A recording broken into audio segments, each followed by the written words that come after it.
Bueno, seguimos con el estudio del capítulo 20 del libro del Éxodo.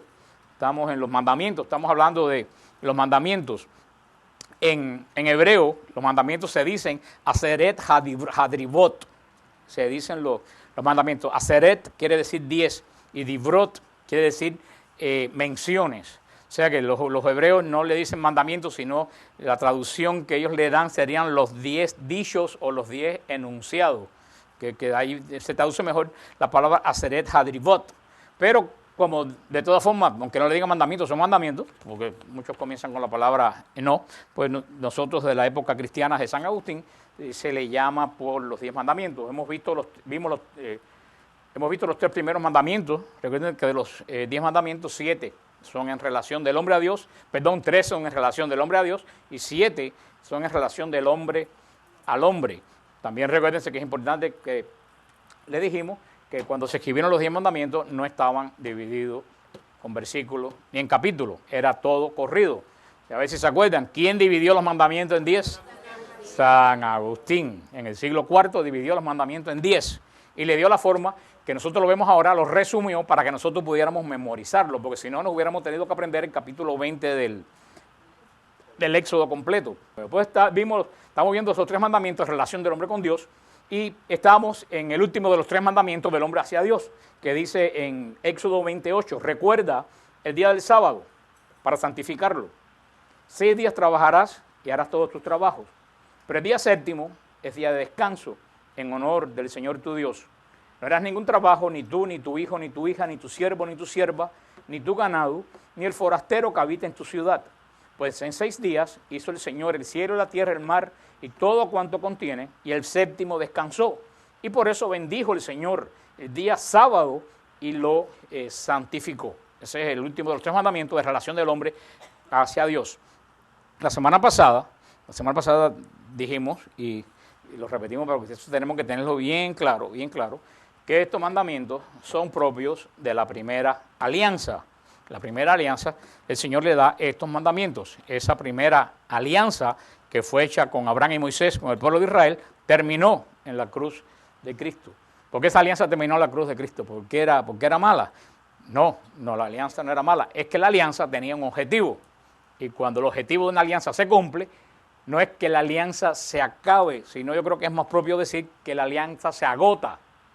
¿Por qué se agota? Porque ya todo para lo que estaba hecho, pues se cumplió. El mismo Señor lo va a decir en el profeta Jeremías. Mira que he aquí palabra del Señor, que voy a establecer una alianza nueva con la casa de Israel. O sea, eso no es nada nuevo, eso está avisado en todo el Antiguo Testamento. Cuando dice la primera alianza fue escrita, dice el profeta Jeremías, la primera alianza fue escrita en piedra y la segunda alianza va a ser escrita en el corazón, va a ser escrita en carne. El profeta Jeremías habló mucho de esta nueva alianza, leanse el profeta Jeremías. O sea que Israel estaba avisado que la alianza de ellos no era una alianza eterna, era una alianza que tenía un término. Y esto para entender esto del sábado tenemos que entender el concepto de alianza. Alianza, un pacto, lo hemos hablado aquí montones de veces, desde que empezamos en Génesis, lo hemos hablado montones de veces.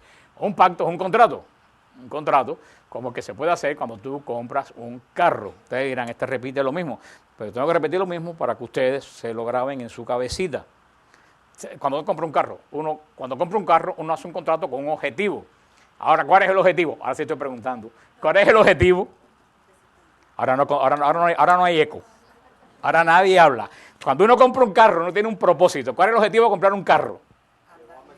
Tener el carro, por supuesto. Si tú no tienes dinero para comprar el carro, como nos pasa el 90%, el 98% de todos nosotros, no tenemos el dinero, tenemos que ir al banco para que el banco nos preste el carro. ¿Y qué entablamos con el banco? Un contrato. ¿Cuál es el objetivo de hacer el contrato con el banco? Que él me proporcione el dinero para yo comprar el carro. ¿A qué me comprometo yo con el banco? A pagar las letras mensuales. Y el banco se compromete a darme el dinero para que yo tenga mi carro. Cuando yo pago la última letra del carro, ¿qué pasó con el contrato? Se acabó. ¿Pero se acabó por malo? ¿O se acabó porque no sirvió? No, se acabó porque el objetivo se cumplió. ¿Ustedes entienden eso? Eso pasó con la antigua alianza. No fue que se acabó porque era mala, fue que el objetivo de la alianza se cumplió. se terminaron los pagos. ¿Cuál es el objetivo de la alianza? La redención de Cristo Jesús. Cuando Cristo en la cruz dice, todo se ha cumplido, la alianza se termina. Y con esa alianza se termina todo lo que pertenece a la alianza. ¿Qué es lo que pertenece a la alianza?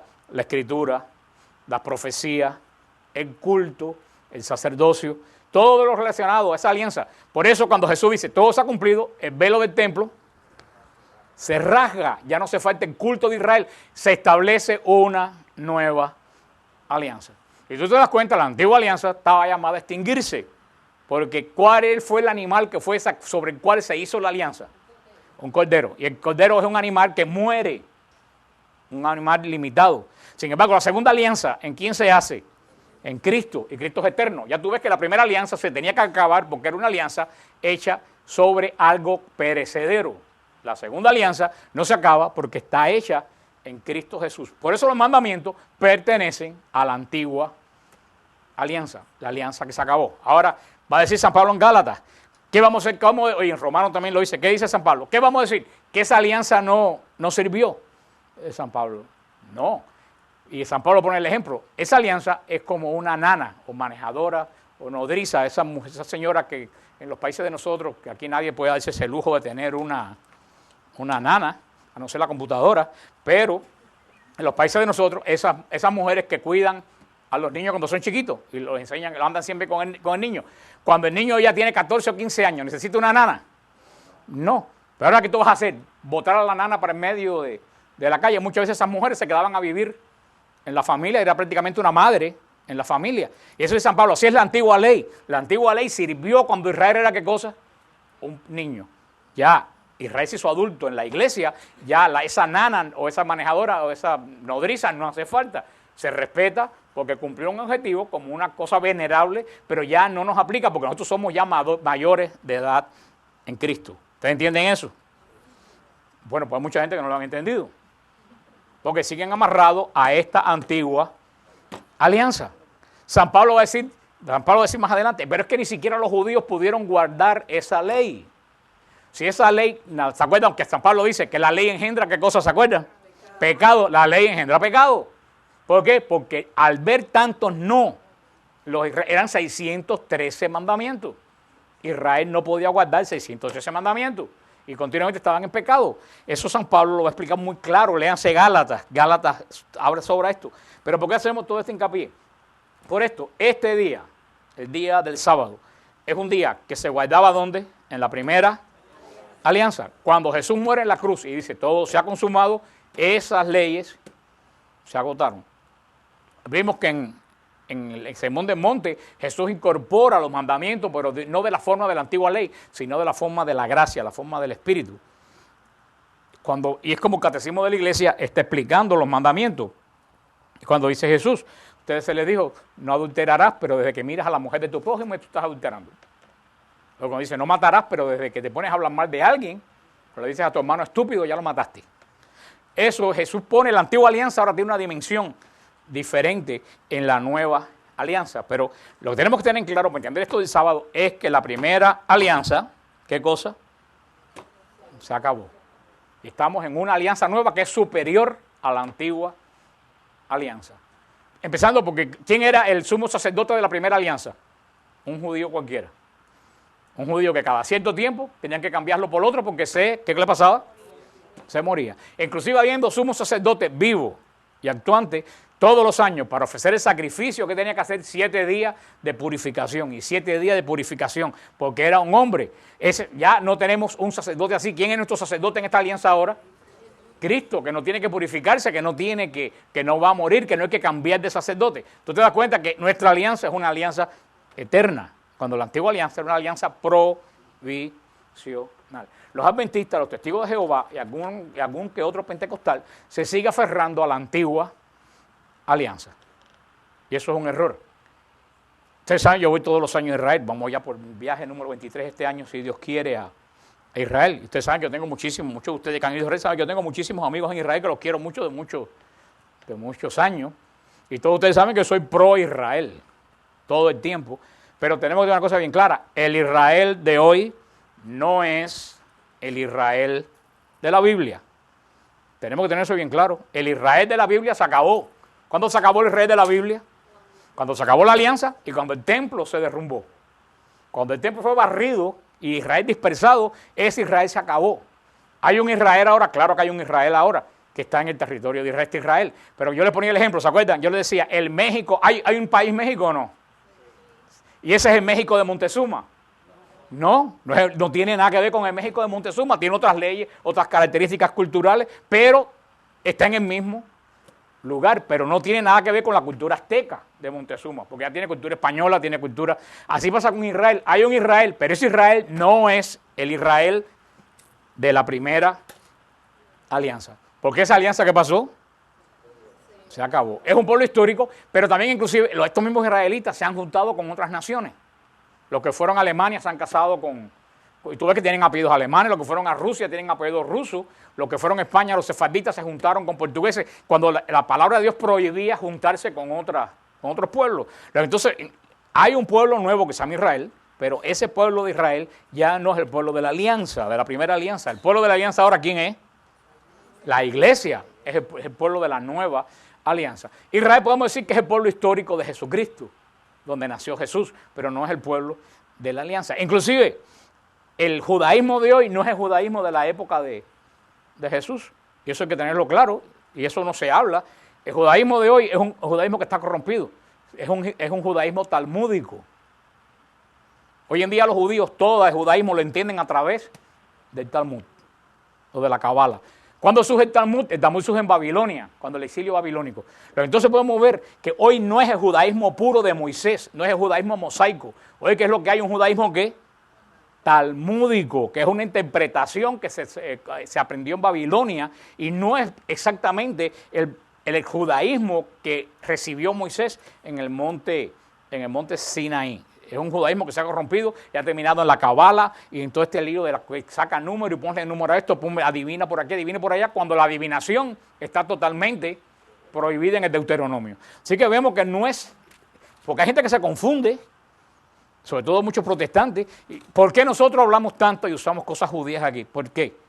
Porque esa es nuestra herencia de la primera alianza, pero no porque nosotros tengamos nada que ver con ese culto. El otro día me escribió un hermano, me decía, voy a tener un bebé y quiero circuncidar a mi bebé.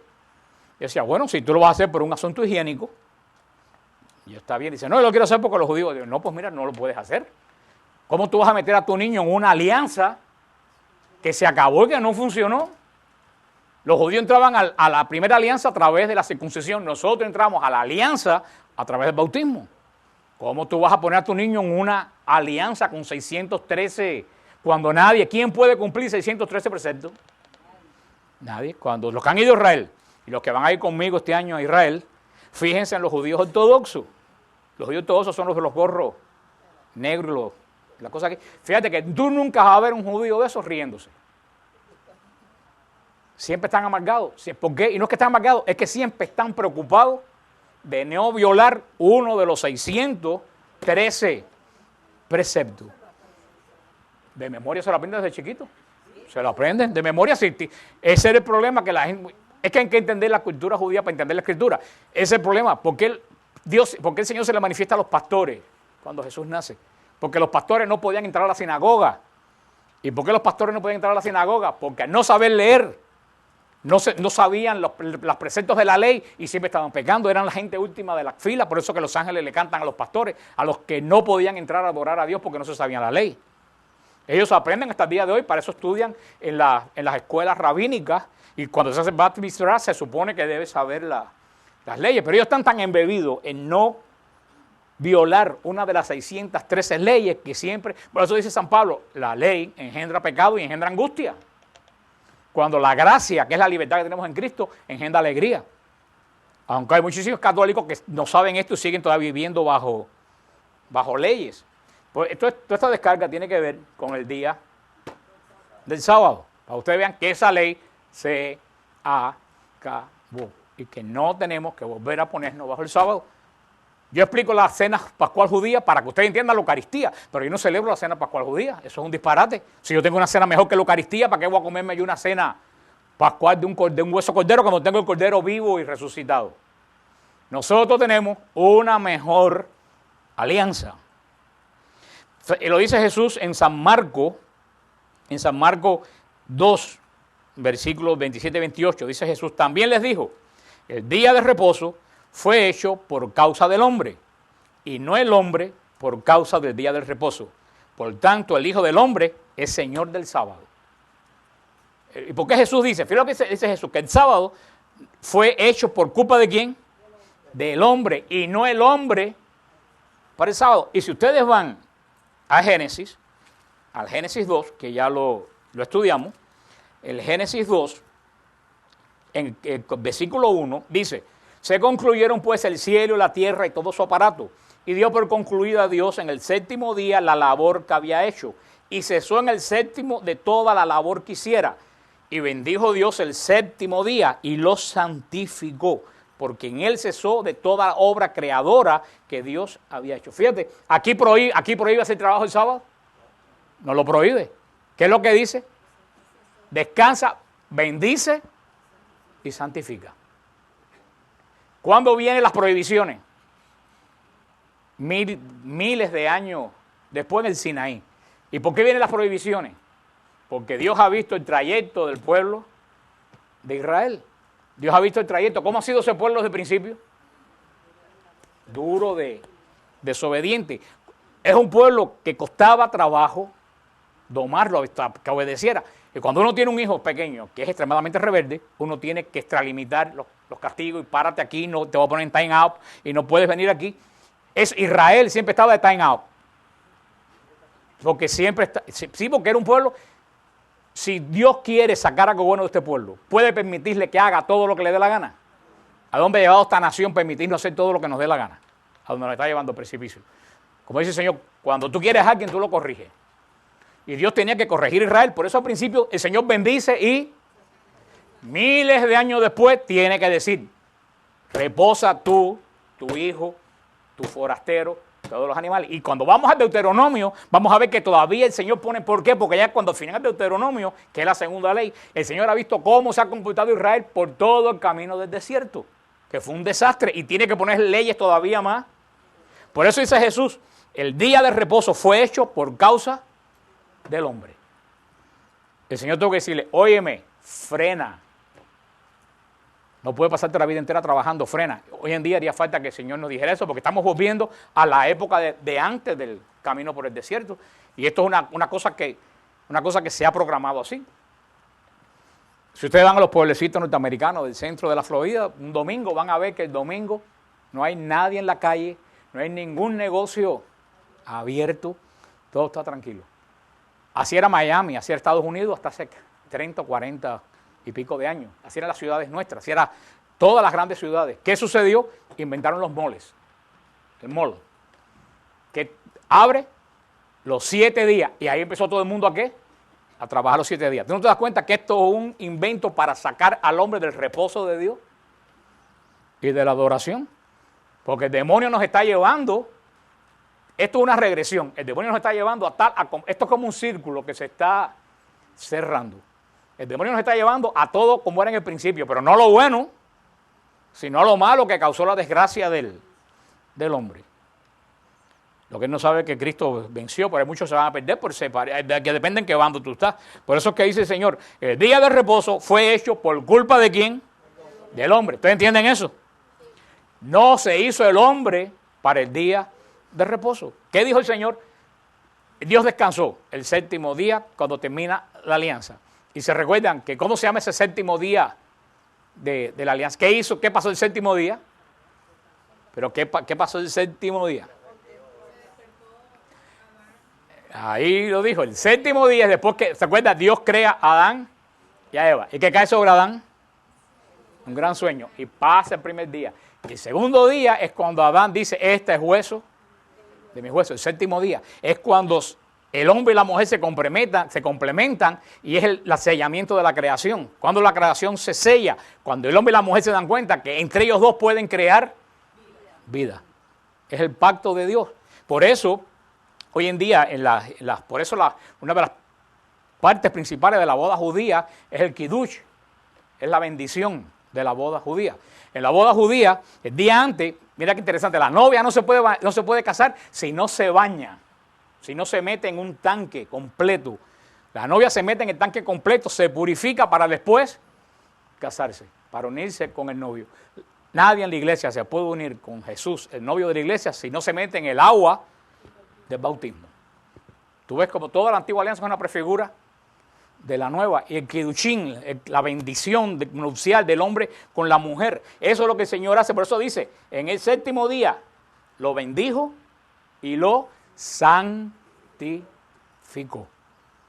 Lo bendijo, vio del hijo al hombre, bendecir dice de bien decir. Le dijo al hombre, somete la tierra y sé fecundo. Fue el día que el hombre debía ser fecundo y fecundar la tierra con hijos de Dios. Y ese fue el día que el demonio rompió el plan del plan de Dios. Pero siguió siendo el día del descanso, el día del pacto de Dios con la creación en el hombre. Es el séptimo día. Shevat quiere decir 7 y Shabbat quiere decir el séptimo día. Y el Señor quería que este séptimo día hubiera sido para el hombre, ¿qué cosa? Un día de bendición y de santidad. El hombre naturalmente iba a decir que bueno, llegó el séptimo día, voy a estar bendito, porque soy una persona santa. Sin embargo, ¿qué pasó ese día? El pecado. Y la relación del hombre y la mujer. ¿Para qué Dios crea el hombre y la mujer? Para que engendren hijos para el cielo. ¿Y por qué Dios quiere que el hombre y la mujer engendre hijos para el cielo? ¿Para qué? Para que haya pacto, sí, pero ¿sabes por qué? Porque los hijos que engendren los hombres son los que van a sustituir los ángeles que dejaron de adorar a Dios cuando se rebelaron. Todo el hueco que dejaron esos millones de ángeles que se rebelaron iba a ser ocupado esos lugares ¿por quién? Por los hijos de los hombres que iban a alabar a Dios. Y el mismo demonio que hace que también el hombre se rebele como se rebeló él. ¿Tú entiendes eso? ¿Tú entiendes ahora por qué? Esto es más profundo de lo que la gente se imagina. El odio del demonio al hombre. Él no quiere que nosotros adoremos a Dios para que el hueco se quede vacío. Entonces, esa unión del hombre y la mujer que iba a engendrar adoradores del Dios vivo, iba a ser un momento de ¿qué? De gozo y de bendición. ¿Y qué se transforma? Con dolor parirás a tu hijo. ¿Te das cuenta cómo una cosa de gozo se transforma en una cosa de dolor? ¿Te entiendes eso? Y por eso vemos cómo el primer nacido, ¿quién es el primer nacido? Caín. Es el primer nacido. Dice que Dios crea al hombre a su imagen, semejanza, pero cuando nace Caín dice que nace a imagen de Adán. Ya no nace a imagen de Dios, nace a imagen de Adán, hombre de pecado. Y ese primer nacido, que debe haber sido de gozo, primero que nació para ocupar el lugar que vació ¿quién? Un ángel. ¿En qué se convierte? En asesino de su hermano. Tú ves cómo la creación, todo se desordenó. Y el sábado entonces, que el sábado tenía que ser un día de gozo, de santidad, ¿en qué se convierte? En un día de que no puedo hacer esto, no puedo hacer lo otro, no puedo hacer esto, no puedo apretar el botón del ascensor, no puedo prender el chucho de la luz, no puedo hacer comida, no puedo caminar tanto. Se convierte en un día de agobio en la antigua ley.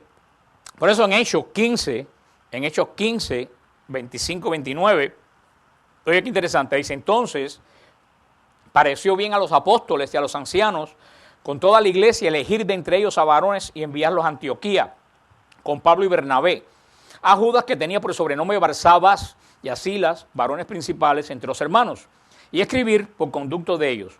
Los apóstoles y los ancianos y los hermanos, a los hermanos de entre los gentiles que están en Antioquía, esto es lo que escriben ellos, en Siria y en Cilicia, salud. Esto es el primer decreto apostólico que hay.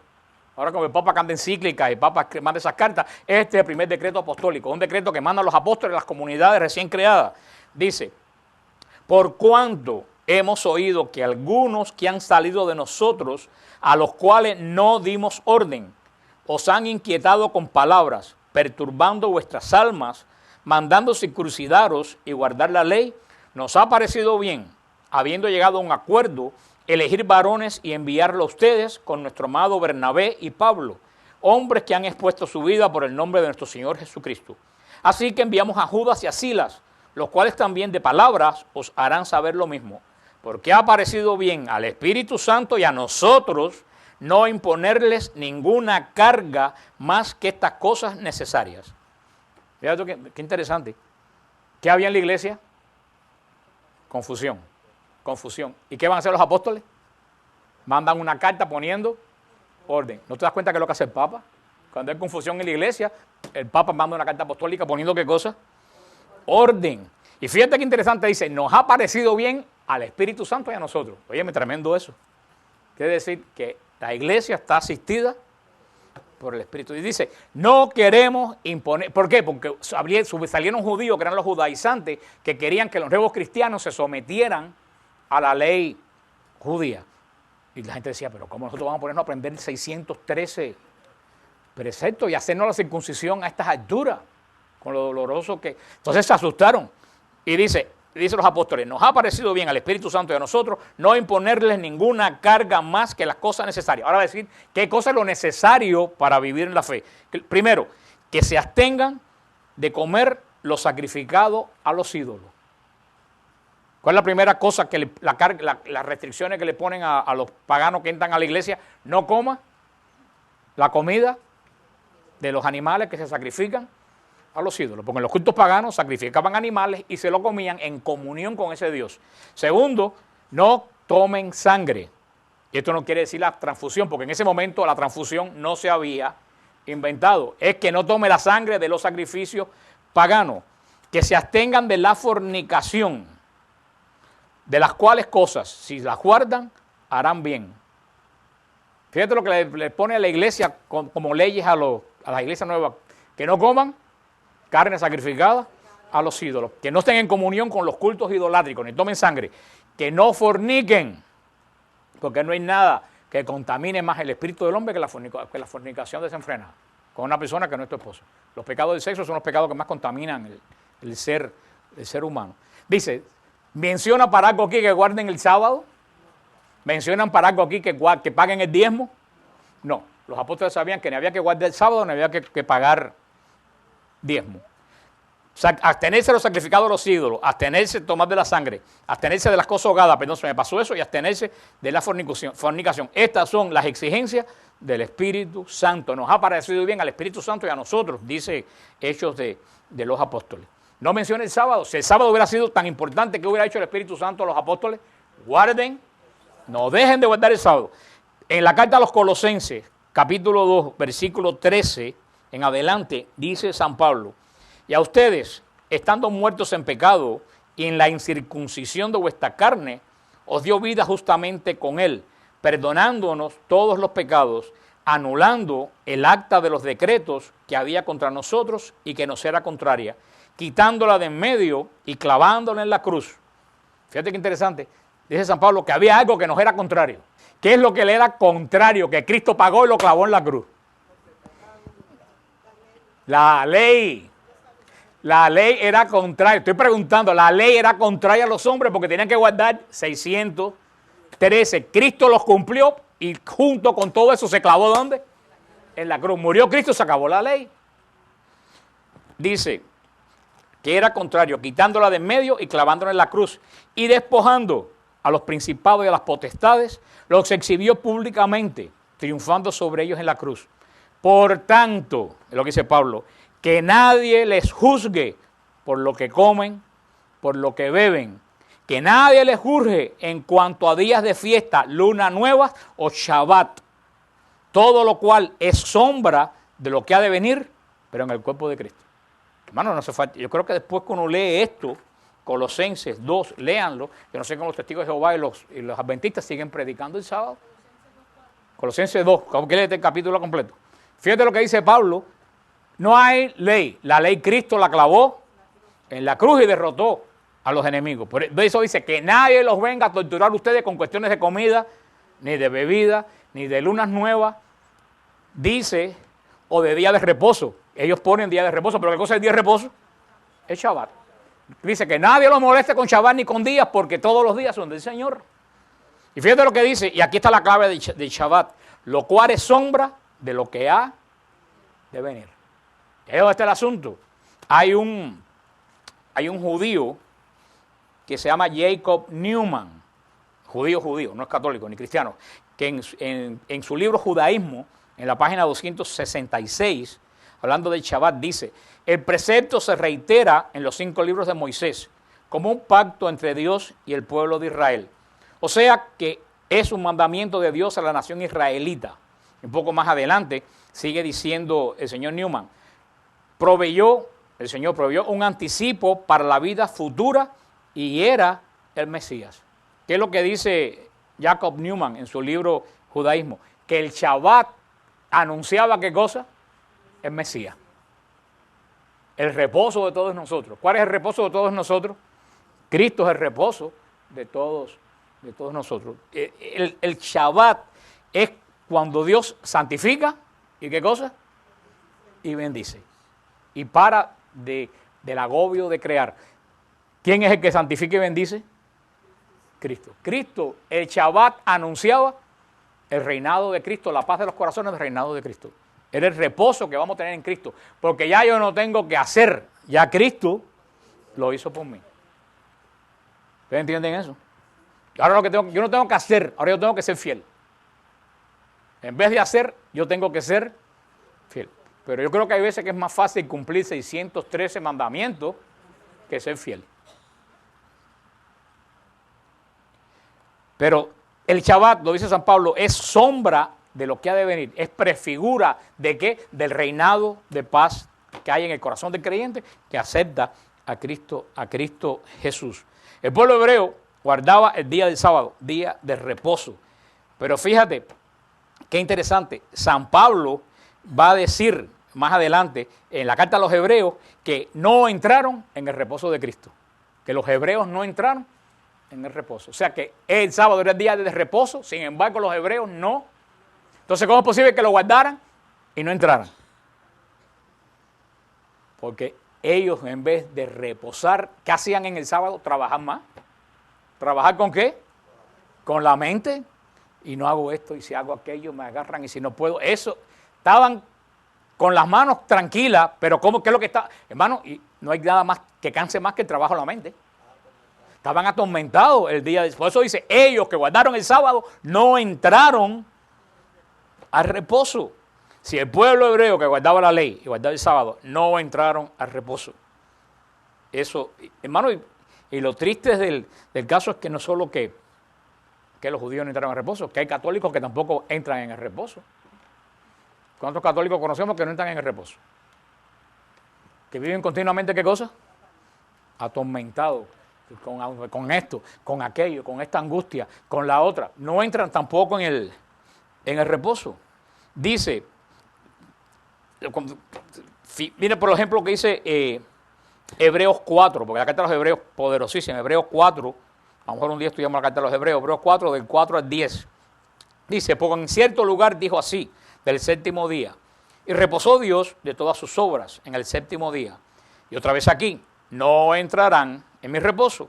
Por lo tanto, puesto que falta que algunos entren en él, y aquellos a quienes primero se les anunció la buena nueva no entraron por causa de la desobediencia, otra vez determina un día. Hoy, diciendo después de tanto tiempo, por medio de David, como se le dijo, si oyeran su voz, no endurezcan vuestros corazones. O sea, ya tú te ves que el problema de Shabbat no es un problema de trabajar o no trabajar, es un problema de ¿qué? De no endurecer el corazón. Dice Hebreos 4.1, temamos pues, no sea que permaneciendo aún la promesa de entrar en su reposo, alguno de ustedes parezca no haberlo alcanzado. Porque también a nosotros se nos ha anunciado la buena nueva como a ellos, pero no les aprovechó el oír la palabra, pues no era acompañada de la fe en los que lo oyeron. Dice San Pablo en Hebreos 4.11, procuremos pues entrar en aquel reposo para que ninguno caiga en semejante ejemplo de desobediencia. Creo que dice San Pablo, a ustedes se les ha anunciado el reposo. ¿Quién es nuestro reposo? ¿Quién es nuestro Shabbat? Cristo es nuestro reposo y es nuestro Shabbat. Pero ten cuidado porque muchos de nosotros tampoco vamos a poder entrar en él. Hermano, tenemos que procurar entrar en el reposo. Si a ti en algún momento te da el arrebato y te vuelves loco y te empieza a dar cabezazo y te quieres morir y te quieres suicidar y tirarte por un balcón, tú no has entrado en el reposo. Y si te tiras por el balcón, jamás vas a entrar en el reposo. Por eso, hermano, por eso el catolicismo, el cristianismo no es una cuestión de venir a la misa y irnos, sino dejar que Cristo transforme nuestro corazón. Es lo que mucha gente no entiende. Se cree porque van a la misa una hora, ya son buenos católicos. Como decía el padre Andrés, ahí en San Gil, los bancos vienen todos los días a misa y no se van al cielo. No es venir a misa, es traer el corazón a la misa y dejar que Cristo sea qué cosa, sea tu Shabbat. Que cuando llegue un momento de locura, tú digas, yo estoy anclado en Cristo y yo estoy seguro que nada puede perturbarme porque lo que sea va a ser para mi bien. Si tú cuando tú llegas a esa actitud, ya tú entraste en el reposo. Si no, de que te hace pasarse un día entero así, si lo que tienes por dentro es un volcán. También en San Pablo, Gálatas, le dije que lean la carta a los Gálatas, Gálatas 4, del 9 al 11, dice, pero ahora que conocéis a Dios, o más bien que Él los conoce a ustedes, ¿cómo vuelven de nuevo a los pobres elementos que tenían? Es que quieren esclavizarse, guardan los días, los meses, las estaciones del año. Me temo que he trabajado en vano por ustedes. Porque los Gálatas volvieron a las leyes judías, dice San Pablo, pero mira que yo les he predicado, he trabajado por gusto, se han esclavizado cuando Cristo nos libera de toda ley. Ahora, que nos libere de toda ley no quiere decir que podemos hacer lo que nos dé la gana. Porque Cristo nos libera de toda ley, pero nos ata a través de ¿qué? De la fidelidad. De la fidelidad.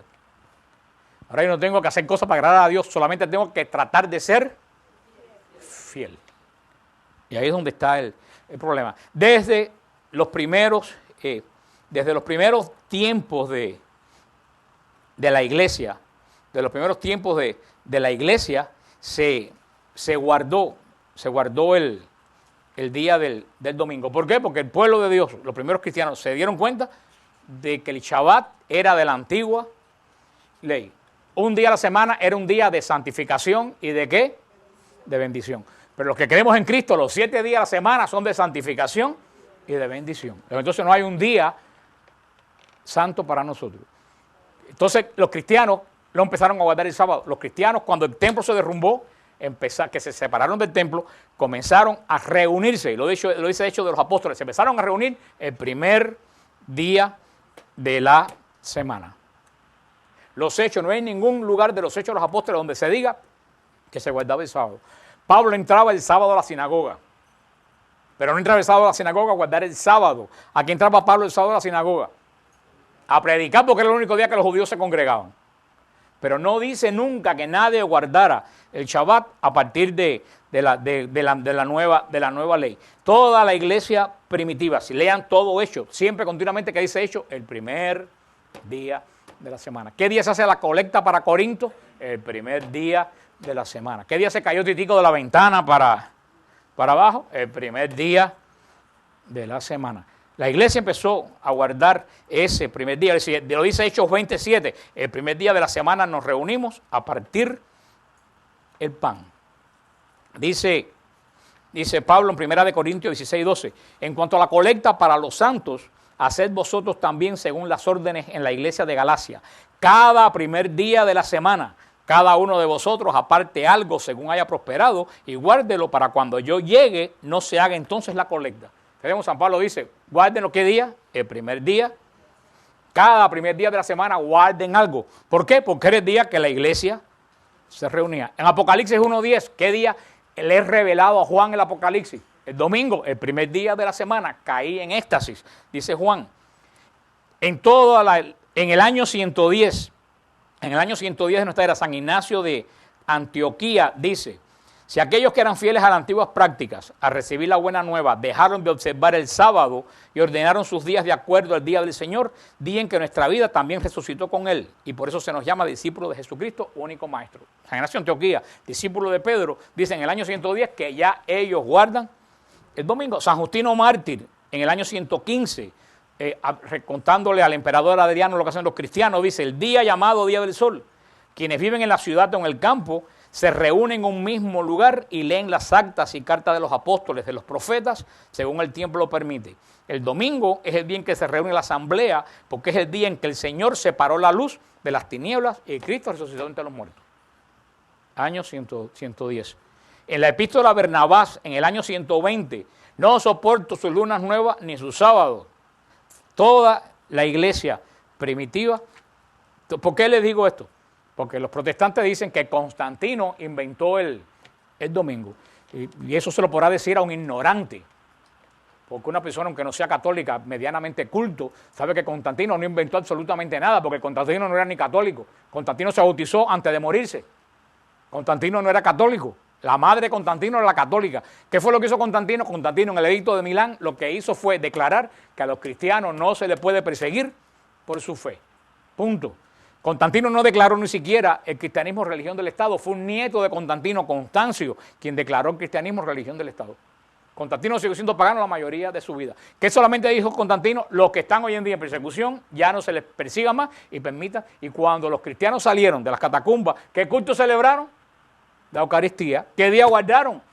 El domingo. Porque la iglesia que salió de las catacumbas no es la iglesia pentecostal ni la iglesia del pastor Maldonado, es la iglesia de nosotros. Y allá quien se vaya a las iglesias que inventó un zángano para recaudarle y sacarle el dinero a cuanto anda. Te aseguro que ellos no tienen un órgano desafinado para tocar. Esa es la iglesia. Y que haya católicos que se vayan de la iglesia. Y mira tú si es así, que cuál era el argumento que los paganos tenían contra los cristianos de la catacumba. Que comían niños.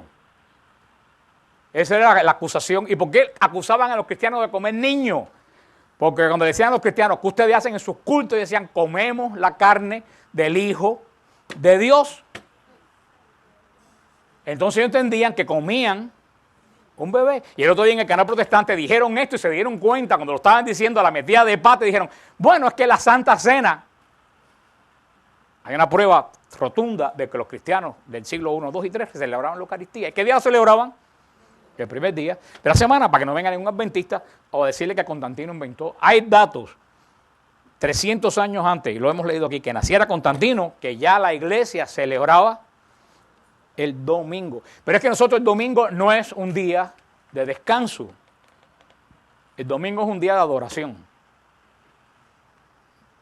Es un día de adoración. Por eso nosotros no tenemos que estar el domingo como los judíos sentados en el balcón. Tenemos que reunirnos ¿para qué? Para adorar. Y lo dice aquí bien claro, los Hechos de los Apóstoles y las cartas de los padres de la iglesia. ¿Por qué el domingo? Fíjate lo que dice San Ignacio de Antioquía. Porque es el día que Dios separa la luz de las tinieblas. Pero no la luz de las tinieblas de la creación. Cuando Cristo resucita, que separa la luz de las tinieblas. Separa a los que van a seguir a Cristo de los que van a seguir a las tinieblas. Ese es el día que dice el Apocalipsis, mira que hago todas las cosas nuevas. Por eso se dice que la resurrección de Cristo es una nueva creación. Porque la primera creación falló y la muerte en la cruz, resurrección de Cristo, ¿qué es lo que establece? Una nueva creación. Una creación de seres espirituales, no de seres carnales como la primera creación. Que eso es lo que somos nosotros, que eso es lo que es la iglesia. Por eso el domingo es un día de adoración. Por eso el demonio se ha ensañado con el domingo. Y por eso el demonio nos está robando, inclusive a nosotros católicos, nos está robando el domingo. Y el Father Groeschel, todos saben quién es Father Groeschel, muchos de ustedes saben quién es Father Groeschel, el padre que habla en EWTN, que tiene la barba blanca, que se viste de gris, un viejito. Father Groeschel tuvo una charla muy buena ahí que decía, y no es chiste, es serio, él decía, cuando yo era niño, nosotros nos levantamos el domingo por la mañana y lo primero que hacíamos era nos poníamos la ropa de fiesta. Y íbamos toda la familia a la iglesia. Y después de salir de la iglesia, íbamos a casa de la abuela a almorzar, íbamos a casa de las tías, íbamos a un parque. Decía Father Groeschel, 70 años después, cuando nos levantamos el domingo, ¿qué es lo primero que hacemos? Nos ponemos los 4 ripios que tenemos y nos ponemos a lavar el carro para cortar la hierba. Tú te das cuenta cómo hemos quitado la adoración de Dios del centro de nuestra vida. La misa del domingo por la tarde no se puso para los zánganos que no se quieren levantar temprano. Se puso para la gente que tienen impedimento de ir a la misa de la mañana por el domingo. Ojo con eso, lo que ahora se ha puesto ya, después, cuando yo me acuerdo cuando se estableció, porque antes no podía haber misa después de la caída del sol. Después de las 12 del día no había más misa en la iglesia católica hasta el concilio. Por la tarde no había misa en la iglesia católica. Se puso como una opción porque ya la gente estaba trabajando el domingo. Para los que no trabajan el domingo, hermano, yo siempre digo a las personas, lo mejor que tú puedes hacer cuando tú te levantes el domingo, vístete con lo mejor que tú tienes y ve a congregarte a adorar a Dios y después dedique el día entero a hacer cosas que tú quieres hacer. Y lo dice el Santo Padre, lean, está en el internet, lean, no sé si está en el web de nosotros, Rosana, la encíclica del Papa, Día del Señor. Debíamos ponerla. Hay una encíclica de Juan Pablo II que se llama el Día del Señor, que le dice a la iglesia eso, hermano, no dejes que te roben el día del Señor. Tenemos que retomar eso y levantarnos por la mañana del domingo y hacer, este es el día del Señor, que es lo primero que yo voy a hacer. ¿Cuándo Cristo resucitó? ¿Por la tarde o por la mañana? Por la mañana. La tarde es para los vagos. Y ustedes están para crecer en el espíritu, ustedes no están ya para ser vagos. Deja que otros sean los vagos. Que ese día decía, Señor, como así me levanto yo todos los días para ir a trabajar temprano, quiera o no quiera, el domingo por la mañana yo me levanto y lo primero que hago es ir a la adoración, porque este es el día tuyo. Y no ir con un jean viejo con que me pongo a lavar el carro. Uno parece que no, pero con la ropa uno dice la importancia que tú le das a lo que tú estás yendo. Porque nadie va en short y en pullover a buscar trabajo a una compañía o a un banco. Ni nadie va en short a una fiesta que te inviten de 15 o a una boda. Entonces, ¿por qué vas con los ripios que vemos en la iglesia que da vergüenza ver cómo la gente se viste para la iglesia? Tú tienes que vestirte con lo mejor que tú tienes para ir a la iglesia porque tú vas a la fiesta del rey. Hermano, si ustedes están aquí para crecer. Ahora no va a decir la gente, tú no puedes ir a misa por la tarde, no hay ninguna ley que impida ir a misa por la tarde. Pero yo estoy diciendo a ustedes que si queremos crecer en el espíritu, ustedes están aquí para crecer en el espíritu. Tenemos que empezar a cambiar los hábitos de nosotros. Y un día a la semana el Señor nos pide que nosotros se lo entreguemos, no en reposo, porque el asunto es que el domingo tiene que ser, dice el Santo Padre en la encíclica, el día del Señor, tiene que ser un anticipo del cielo, el domingo. ¿Y qué se supone que vamos a hacer en el cielo? Primero alabar, adorar. Pero también en el cielo vamos a pasarla bien, porque en el cielo no vamos a estar toda la vida alabando y adorando. En el cielo es un lugar de perpetua felicidad. Entonces tú el domingo tienes que tratar que el domingo para ti sea un anticipo del cielo. Entonces tú tienes que hacer el domingo cosas que te agraden. Ir a un parque, ir a la playa, qué sé yo, pasarla con la familia. Tienes que hacer cosas que te agraden, no cosas que digas, ay, tenerlo. Porque hay gente que se pasa toda la semana y guarda todo lo desagradable para el domingo. Hermano, eso afecta espiritualmente, horriblemente. Empiecen ustedes a guardar el día del... Además, yo tengo un problema, la iglesia tendrá que solucionar el Santo Padre que está poniendo en orden. La iglesia tendrá que ver qué está pasando, porque el domingo es de la caída del sol del sábado a la caída del sol del domingo. La misa, yo no sé qué pasará con la misa después que cae el sol el domingo en las iglesias, pero uno va el sábado a misa porque el sábado es domingo. Porque el día de domingo comienza como en Israel, a la caída del sol del sábado ya es domingo. Pero hermano, según el orden de Israel, el orden de la iglesia, de las vísperas de los monasterios, a la caída del sol del domingo, el lunes, ahí van a tener que arreglar porque hay una contradicción que yo no entiendo. Por eso cuando ustedes van a misa el sábado por la noche, están yendo a la misa del domingo. Pero yo, mi hermano, yo prefiero ir a misa el domingo por la mañana, para decir, estoy haciendo algo diferente. El sol amaneció, la resurrección de Cristo, lo estoy celebrando al amanecer del día domingo. No es ley, no estamos bajo ley, no estamos bajo descanso, estamos bajo bendición y bajo santificación en Cristo Jesús. Esto es lo que dice, eso es lo que le dijo el mandamiento del sábado de Israel, eso es lo que nos dice en la alianza nueva a nosotros, el mandamiento del domingo. La semana que viene vamos a seguir con los otros mandamientos. La semana que viene, como dice Rosana, candela, pues vamos a hablar de mandamiento de honrar padre y madre. El único mandamiento que tiene bendición de los 10 mandamientos, para que tenga larga vida. Por eso que estamos viendo tantas muertes jóvenes.